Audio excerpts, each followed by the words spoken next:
Coucou tout le monde, j'espère que vous allez bien. Donc aujourd'hui on se retrouve pour une vidéo collection et entretien des alocasias. Voilà, ça fait très longtemps que je voulais faire cette vidéo, mais je voulais avoir quand même le plus de renseignements possible avant de faire cette vidéo là, parce que c'est vrai que les alocasias c'est un petit peu compliqué, je vous avoue, comme plante pour certaines. Donc j'ai découpé la vidéo en plusieurs petits chapitres. On va déjà commencer par l'origine des alocasias. Donc les alocasias viennent principalement d'Asie du Sud-Est, donc l'île de Bornéo principalement. C'est une plante tropicale de la famille des Aracées. Forcément, elles ont besoin d'un certain taux d'humidité, de luminosité, de température. Au niveau température, c'est des plantes qui aiment bien la chaleur. On part clairement sur du 22-23 degrés minimum. Ça peut aller jusqu'à 26-27. Je sais que moi, quand j'avais fait la canicule, ça avait explosé au niveau de mes alocasias. Et en hiver, bon, je vous avoue, ça descend un petit peu à 19. Donc, j'essaye de faire attention. Mais en gros, en dessous de 17-18 degrés, elles peuvent rentrer en dormance, donc ça faut vraiment faire attention avec ça, mais c'est pas très grave, je vous expliquerai ce que c'est. Au niveau de l'humidité, c'est des plantes qui aiment bien l'humidité, mais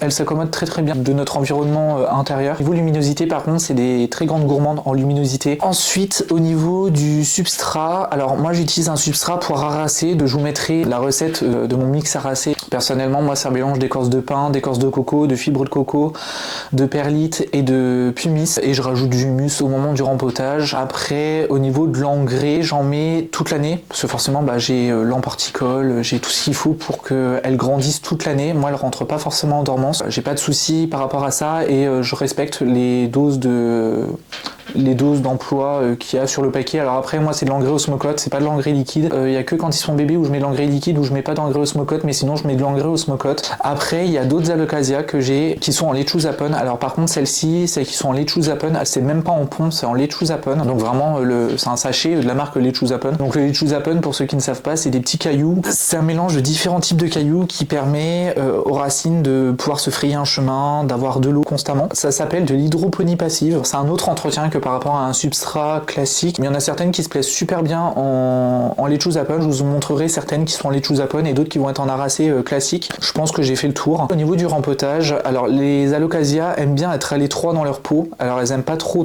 les rempotages. Elles détestent se faire triturer les racines. Ça, c'est des plantes qui vraiment détestent ce genre de manipulation. Je sais qu'en plus de ça, certaines personnes peuvent faire des réactions lorsqu'on manipule les racines ou les bulbilles. Alors, en général, on rempote au printemps ou en été, c'est vraiment la meilleure période. Mais si vous êtes comme moi, si vous avez de bonnes conditions chez vous, vous pouvez rempoter toute l'année, il n'y a aucun problème. Par rapport à l'arrosage, alors pour les plantes qui sont en lechuzapun, clairement, il faut un fond d'eau dans le cache-pot. Ça permet à ce que les racines puissent boire. Il n'y a aucun risque de surarrosage en lechuzapun. Il faut voir aussi en fonction de la saison, des besoins en plantes. Faut voir aussi en fonction de votre environnement chez vous, si c'est sec, pas sec, s'il y a du chauffage, si c'est l'été, si c'est une saison humide comme le printemps ou l'automne. Faut comprendre votre plante. Alors c'est sûr que les alocasias, peut-être que c'est un peu plus compliqué que d'autres plantes, par exemple le pothos, philodendron ou monstera. Voilà. Dès qu'on a compris comment ça fonctionnait, c'est des plantes qui sont magnifiques, qui sont super et qu'on est très heureux de voir grandir. Ensuite, par rapport à la multiplication. Alors la multiplication dans nos intérieurs, alors les alocasias peuvent fleurir. Alors c'est pas très bien vu un alocasia qui fleurit parce que ça demande beaucoup d'énergie à la plante et si on n'a pas forcément les bonnes conditions de culture, ça peut vraiment fatiguer la plante. Déjà une inflorescence, je vous montre juste ici à quoi ça ressemble une inflorescence d'alocasia. Alors moi ça ne m'est jamais arrivé et j'ai pas du tout envie que ça m'arrive, je vous avoue, parce que très souvent un alocasia qui fleurit, on a toujours tendance à dire oui la fleur elle est moche donc on la coupe. Mais le problème c'est que quand on coupe une inflorescence, le rhizome, parce que l'alocasia pousse en rhizome, l'énergie que la plante elle a donnée pour faire cette inflorescence là ou une feuille, ça ne va pas la restituer au bulbe. C'est pour ça que moi je laisse clairement les feuilles faner, jaunir, se ramollir au plus. En fait c'est comme les feuilles sur un arbre, la sève elle monte, ça fait des feuilles, la sève elle redescend, les feuilles elles tombent. C'est un peu le schéma que j'ai envie de vous montrer, c'est de savoir quand est-ce qu'il faut la couper. Donc en général on la coupe quand elle est vraiment toute ramollie ou quand l'inflorescence est terminée, elle est fanée, en général ça tombe tout seul entre guillemets, on a juste à tirer un petit coup dessus et c'est bon. Chaque inflorescence c'est une énergie monstre qui est demandée à la plante et parfois la plante elle se sacrifie. Sinon, vous avez pendant le rempotage de magnifiques bulbilles qui sont là, donc c'est pour ça quand vous rempotez vos alocasia, n'hésitez pas à bien checker le terreau, et ça franchement c'est super.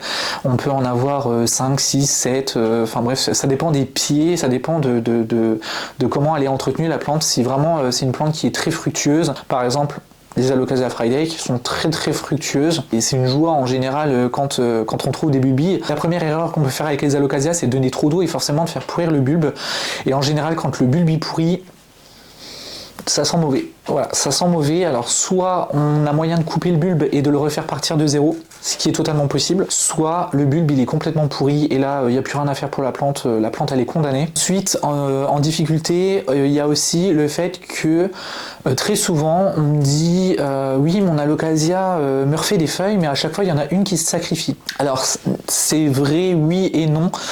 Pendant un temps je pense que quand les alocasias ont commencé à arriver sur les réseaux sociaux, on pensait que c'était normal, et puis plus le temps passe et plus je me renseigne aussi via des vidéos, via des sites internet, et si votre alocasia sacrifie une feuille pour en sortir une nouvelle, c'est que il n'y a pas assez de nutriments pour sortir une nouvelle feuille. En général les alocasias ça pousse en bouquet, normalement les feuilles ne sont pas censées tomber les unes après les autres pour sortir une nouvelle feuille. Si la plante n'a vraiment pas assez de nutriments, elle va forcément sacrifier une feuille, donc l'énergie de la feuille va revenir dans le bulbe pour qu'il y en ait une qui puisse sortir. Très souvent aussi on a des alocasia avec une seule feuille, donc moi je vais vous en montrer, c'est joli mais c'est pas très fourni quoi. Ensuite au niveau des nuisibles, alors c'est vrai que je parle pas beaucoup des nuisibles dans les vidéos plantes parce que j'ai envie de faire une vidéo vraiment spéciale sur les nuisibles, donc savoir les reconnaître, comment ils sont, comment les combattre, donc grâce aux acariens prédateurs ou exceptionnellement grâce aux produits. Les nuisibles, je vais pas trop en parler, mais c'est vrai que moi les nuisibles à la maison j'en ai.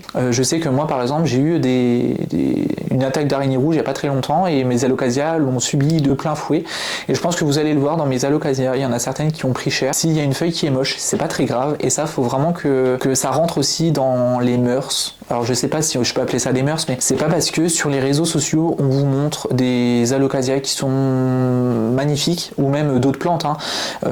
C'est pour tout le monde. Quand on voit que certains alocasias sont vraiment magnifiques, faut pas culpabiliser, faut pas se dire qu'on est des mauvais plantes parents. On n'est pas parfait et nos plantes ne sont pas parfaites. C'est vrai qu'elles reflètent forcément qui on est, mais c'est du vivant et forcément on n'est pas Dieu. Ce qui se passe chez les autres, et ça je le dis encore une fois, ce qui se passe chez les autres, ça se passe pas forcément chez vous. Mon intérieur est différent du vôtre, le vôtre est forcément différent du mien, il est différent de votre voisin, vous n'avez pas forcément les mêmes conditions, le matériau des murs, on peut penser que c'est compliqué comme plante, mais j'ai envie de dire oui, il y en a certaines qui sont plus compliquées que d'autres, c'est comme des calathea par exemple, ou des maranta, ou que sais-je, mais dès qu'on a compris, c'est un plaisir de s'en occuper et de se dire ok, là je perds peut-être une feuille, mais c'est pas grave, je sais qu'elle va m'en refaire des beaucoup plus grosses et beaucoup plus jolies à ce moment-là, et c'est pas grave. Ça veut dire que la plante elle vit, elle grandit, elle évolue. Bref, je pense que là tout de suite maintenant vous avez juste envie, c'est de voir ma collection. Alors il y en a certaines que je peux pas vous montrer parce qu'elles sont dans l'aquarium qui est juste derrière moi. Alors vous me direz pourquoi un aquarium, c'est parce qu'en fait c'est un aquarium de récupération qui me sert de vitrine. Voilà, c'est pour garder l'humidité dans l'aquarium en fait, pour que mes plantes elles puissent pousser avec des lampes horticoles, et j'ai pas besoin de mettre un humidificateur dedans, donc c'est très bien, c'est limite autonome, donc c'est plus un terrarium qu'une vitrine quoi. Alors dedans j'ai un alocasia Heterophylla Dragon Breath, donc ça c'est un alocasia que j'ai très longtemps voulu. Je sais que je l'ai vu sur les réseaux sociaux il y a je sais pas peut-être 1 an ou 2, et je me suis dit mais la forme mature elle est incroyable, elle est super jolie, donc comme d'habitude je vous mets des images, mais franchement c'est incroyable, je trouve que cette plante là elle est magnifique. Elle était dans ma wishlist pendant très longtemps, pendant un peu plus d'1 an, et puis au mois de janvier j'ai été chez Jardiland clairement, et j'ai dit voilà, moi je suis un client régulier chez vous, et est-ce que c'est possible de passer une commande, voilà, j'ai envie d'avoir des alocasias, est-ce que c'est possible de passer commande chez vous? Ils ont fait la commande, donc ils ont acheté des alocasias, donc des variétés que j'ai demandé, et puis en même temps ils m'ont fait un petit caddie, et du coup il y avait cette alocasia là. Alors j'étais super heureux franchement, je l'ai eu pour une quinzaine d'euros je crois, donc il coûte pas vraiment très cher comme Alocasia. Il avait 3 feuilles, il était dans l'aquarium en fait, et je comprenais pas du tout ce qui lui arrivait. Au final, j'ai dit bon bah tant pis, je le rempote, on verra ce que ça donne. Alors il m'a donné 4 bulbilles, il y en a 3 qui prennent. C'est pas une plante qui pousse extrêmement vite. J'ai l'impression que les Alocasia qui sont gris ne poussent pas extrêmement vite. Bah, j'ai récupéré ces bulbilles là et je les ai fait prendre en perlite. Donc je me suis dit bah on va essayer, puis on verra bien quoi. Et puis bah là depuis très peu de temps, je vois que ça commence à faire des petites racines, ça commence à pousser un petit peu. C'est très discret, mais ça commence un petit peu à pousser. Pour l'instant, je suis plutôt content parce que je sais que les bulbilles sont vivants, qui sont viables et qui sont là et qui commencent à pousser. Alors c'est très lent. Très lent parce que ça fait à peu près peut-être 2 mois et demi, 3 mois que je les ai mis en sphène et par contre ça pousse extrêmement lentement. Je sais que j'ai des Alocasia moi qui ont poussé en 2-3 semaines. Là même avec les chaleurs de l'été, clairement ça a été très compliqué, mais je pense que c'est ça qui les a un petit peu réveillés. Le pied mère il est mort et j'ai eu la chance quand même d'avoir des bulbilles, donc j'ai quand même des bulbilles, donc on verra ce que ça donne, si vraiment ça pousse ou pas. J'ai des bébés Yucatan Princess, Melo et compagnie, enfin bref, ça c'est des bébés donc je vais peut-être pas forcément en parler. Par contre j'ai un Alocasia Cuprea Red Secret. Je l'ai fait pourrir, clairement. J'ai eu le malheur de le faire pourrir parce que il était tellement moche que j'ai dit bah vas-y, je coupe toutes les feuilles. Tant pis, je coupe toutes les feuilles, je recommence tout de zéro. Et on verra ce que ça donne, si ça reprend bien, si ça va, si ça va pas, on verra. Et puis bah, j'ai rien vu du tout parce que ça a eu le temps de pourrir. Et clairement bah, j'ai dit bah tant pis, hein, au final je vais en racheter un. Et j'en ai racheté un chez Jardiland. Mais il y a pas très longtemps, je crois que je l'ai acheté le 30 mai et là on est le 15 juillet, donc ça fait 1 mois et demi que je l'ai et il est en train de me sortir sa 2e feuille à la maison, donc franchement je suis quand même plutôt content. Alors après il est tout petit forcément, mais je suis très content qu'il pousse et j'espère juste qu'il deviendra avec des feuilles comme ça, parce que je sais qu'il y a certains Alocasia qui font des feuilles comme ça et je sais que les Cuprea Red Secret ils ont un sacré potentiel au niveau des feuilles. Alors ensuite j'ai 2 Alocasia Melo. Alors celui-ci on le confond beaucoup avec le Maharani. Le Maharani il a des nervures qui sont très claires et le Melo il a les nervures qui ne sont pas du tout claires. Donc au début moi je pensais vraiment que c'était un Maharani et au final c'est un Melo. Il m'a juste sorti cette feuille là, celle-ci au mois de février et depuis plus rien. Donc c'est un Alocasia vraiment qui est très long. J'ai eu la chance d'avoir un bulbille donc que je fais pousser en sphène. Là, contre toute attente, je l'ai fait pousser en sphène. Donc pourquoi, je ne sais pas. Mais c'est totalement possible. Ensuite, j'ai mon Yucatan Princess. Alors mon Yucatan Princess, lui, la difficulté qu'il a, c'est de dérouler ses feuilles. Ils sont encore dans des pots comme ça. Donc en fait, c'est des pots classiques. Mais je pense clairement que je vais arrêter d'utiliser ça. Je pense que mes Alocasia s'en porteront quand même beaucoup mieux. Peut-être potentiellement faire un mélange peut-être un peu plus drainant. Parce que ça, c'est, je crois, mon ancien substrat. Parce que j'ai fait plusieurs tests. Et je crois qu'il aime pas du tout. Donc en vrai... ouais, lui il a eu un peu de mal et il a eu les araignées rouges de plein fouet. Ça donne des feuilles un peu moches comme ça. Lui par contre j'ai eu 2 bébés. Je pense par contre que ceux-là ils iront en lechuzapone. Je pense que ça peut être pas mal pour eux. Ils ont mis du temps aussi à pousser. Après le Yucatan Princess il est quand même assez énergique hein, quand même au niveau de la pousse. Mais c'est vrai que bah, les 2 bulbilles en fait je m'attendais pas du tout à en avoir. Même le Melo je pensais pas du tout en avoir. Alors ensuite j'ai 2 Alocasia Jacqueline. Alors il y en a une qui est jolie contre toute attente. Elle est super jolie et l'autre qui commence à tirer un peu la tête. Alors je pense qu'elle a un manque d'arrosage parce que vu comment elle est, ça c'est si un Alocasia fait ça, c'est que vraiment il y a un manque d'arrosage. Alors là je viens de l'arroser en espérant que ça pose pas de problème. Cette deuxième Alocasia Jacqueline, elle se plaît plutôt bien. Alors à la base elles étaient toutes les deux dans le même pot, je crois. C'était 2 pots différents parce que je voulais vraiment en prendre 2 parce que j'avais tellement peur que j'en ai pris 2. Donc elles ont plutôt bien grandi. Alors après il y a qu'une tige sur chacune, mais elles sont en train de refaire une feuille chacune. Donc ça c'est quand même plutôt cool. Et elle par contre elle a un peu plus de mal parce que c'est vrai qu'elle a eu les araignées rouges alors que elle pas du tout. Pourtant elles sont l'une à côté de l'autre et celle-ci elle a eu les araignées rouges et pas celle-là. Sinon voilà, elles se plaisent plutôt bien dans leur petit substrat. Par contre va falloir que je les rempote incessamment sous peu parce que je trouve que elles ont plutôt bien poussé et je pense qu'elles ont tellement bien poussé que au final les racines elles dépassent quand même déjà un petit peu du pot. Les Jacqueline chez moi c'est pas la bambèche. J'en avais déjà eu une fois et clairement je l'ai décimée en 2 secondes quoi. Clairement j'étais dégoûté. Elle est arrivée à la maison, je l'ai posée, je l'ai arrosée, ça n'allait plus. Et j'ai dit bah toi, à mon avis, tu vas pas rester très longtemps à la maison. C'est pour ça que j'en ai repris 2 et celle-ci se plaît bien, celle-ci un peu moins j'ai l'impression. Alors ensuite j'ai mon Alocasia Nebula Silver. Celle-ci c'est bien un Nebula Silver. Au début je pensais vraiment que c'était un Silver Dragon. Quand je l'ai vu, je me suis dit en fait je me suis fait gruger. J'ai demandé un Nebula Silver et j'ai eu un Silver Dragon. Et au final non c'est bien un Nebula Silver et par contre lui je l'ai rempoté il y a pas très longtemps. Je pense que lui il va avoir besoin d'un bon coup de rempotage parce que là c'est un truc de fou. Lui il est reparti de zéro. son bulbe il avait complètement pourri, bah pas pourri mais son bulbe il était complètement décharné. Je l'ai fait reprendre de zéro dans la vitrine avec le produit de chez Solabiol, donc le Ozyril, et je l'ai fait reprendre en perlite et en je sais pas peut-être 3-4 semaines de temps, une blinde de racines. Donc j'ai dit bon bah toi je te rempote dans la foulée, et au final bah, je l'ai rempoté dans la foulée et il m'a fait mais plein de feuilles d'un coup, et là je ne sais absolument pas ce qui s'est passé, il a perdu bah, quasiment toutes ses feuilles, il en a perdu 3 d'un coup, il est en train de me ressortir une nouvelle feuille, donc ça franchement c'est quand même plutôt cool. On le confond très souvent, bah, comme je viens de le dire, avec le Silver Dragon, mais lui il est plus... La forme de la feuille mature, elle est complètement différente que celle du Silver Dragon. Ça faudra juste attendre que bah, la feuille elle va bien grandir. Alors ensuite j'ai mon Silver Dragon, on dirait un peu la Nebula, mais la Nebula j'ai l'impression que les lignes elles sont plus épaisses. Alors lui par contre c'est un peu particulier parce que c'est un des tout premiers Alocasia que j'ai eu, c'est la plante mère. Alors j'ai des bébés, mais les bébés font la tête, donc je vais pas vous les montrer. Il me fait des ramifications de partout.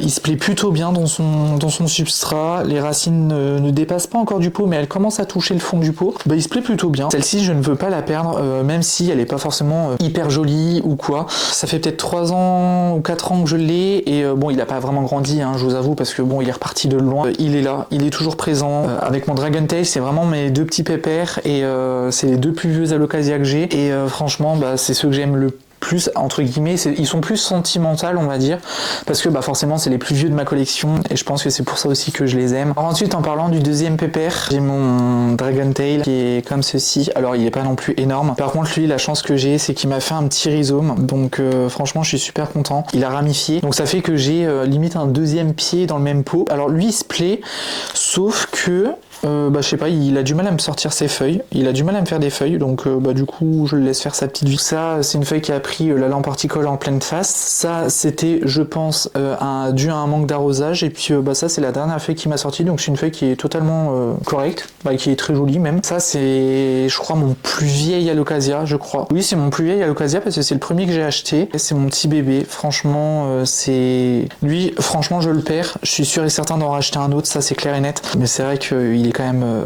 hyper beau quoi. Alors ensuite je vais vous montrer la plante qui m'a le plus surpris cette année, c'est vraiment mon Pink Dragon. Vous voyez la taille de la feuille, c'est la taille de ma tête. Lui il a les tiges roses, il me fait des ramifications, il me fait des racines aériennes, il a un bulbe énorme, il commence à toucher le fond du pot. Franchement il est incroyable. Ça c'est l'avant-dernière feuille, ça c'était la dernière, donc ça c'était quand il y a eu les araignées rouges. Là il est en train de me ressortir quelque chose, hein, parce que je pense que vous voyez ici c'est énorme, donc je me demande si ça va pas être une feuille de cette taille là, parce que clairement ça a l'air d'être incroyable. Donc lui il est en Lechuzapon, c'est un Alocasia franchement que j'aime énormément, il pousse bien, il grandit bien. Alors ensuite j'ai 3 Alocasia Frydek, on l'appelle aussi Mycolidiana. Alors le vrai nom c'est Mycolidiana, et le nom Frydek c'est pour la variegata normalement. Donc à la base elle fait des feuilles comme ceci, et puis ensuite voilà ça grandit petit à petit, voilà ça fait des petites vaguelettes, et franchement je l'adore cette Alocasia là. Et là il vient de me sortir une feuille incroyable. Franchement j'ai jamais eu une feuille de Frydek aussi grande, je mens, j'en ai une autre, elle a quelques petites taches mais c'est pas très grave, et vous voyez comme quoi sur un Alocasia par exemple on peut avoir plusieurs feuilles. Là j'en ai 1, 2, 3, 4 et la 5e qui vient de sortir, donc ça veut dire que même s'il est en Lechuzapon, j'en suis sûr que dans un substrat j'en aurais peut-être eu genre 2-3, et là en Lechuzapon j'en ai 5, parce que je donne de l'engrais, et je donne beaucoup d'engrais quand c'est en Lechuzapon. Je rince le Lechuzapon, je mets de l'eau quand il faut, il pousse de folie, et il a même, pour vous dire, les racines qui dépassent du pot, donc ça veut dire que vraiment c'est un Alocasia qui se plaît de folie. Là j'ai ajouté 2 pieds dans un seul et unique pot pour faire vraiment un pot assez fourni. Bah franchement ça marche, les feuilles ne sont pas toutes dans le même sens mais c'est pas très grave. Là par exemple j'ai 4 feuilles sur celui-là et j'ai 4 feuilles sur l'autre, donc là au total il y a 8 feuilles de Frydek. Bah, comme quoi vous voyez ça fait quand même assez joli, ça fait quand même propre. Je trouve que c'est super joli. Et la 3e c'est celle-ci. Ça c'est un gros pied, et ça c'est un deuxième petit pied. J'ai en tout petit et j'ai en tout grand, mais je sais que ça peut être encore plus grand. J'aurais jamais pensé que mes Frydek elles auraient super bien poussé comme ça. C'est tout pour moi, j'espère que cette vidéo vous a plu, et je voulais vous remercier encore une fois d'être présent sur ma chaîne, de me laisser vos gentils commentaires, tout votre soutien. Voilà, j'ai envie de vous remercier pour tout votre soutien. Si ça n'est pas déjà fait, vous pouvez vous abonner, à cliquer sur la petite cloche des notifications pour ne manquer aucune de mes vidéos, à laisser un petit j'aime, un petit commentaire. Moi ça me fait toujours plaisir de vous lire et de vous répondre, vous êtes toujours bienveillants avec moi. En attendant la prochaine vidéo, je vous fais plein de gros bisous et je vous dis à très vite. Salut!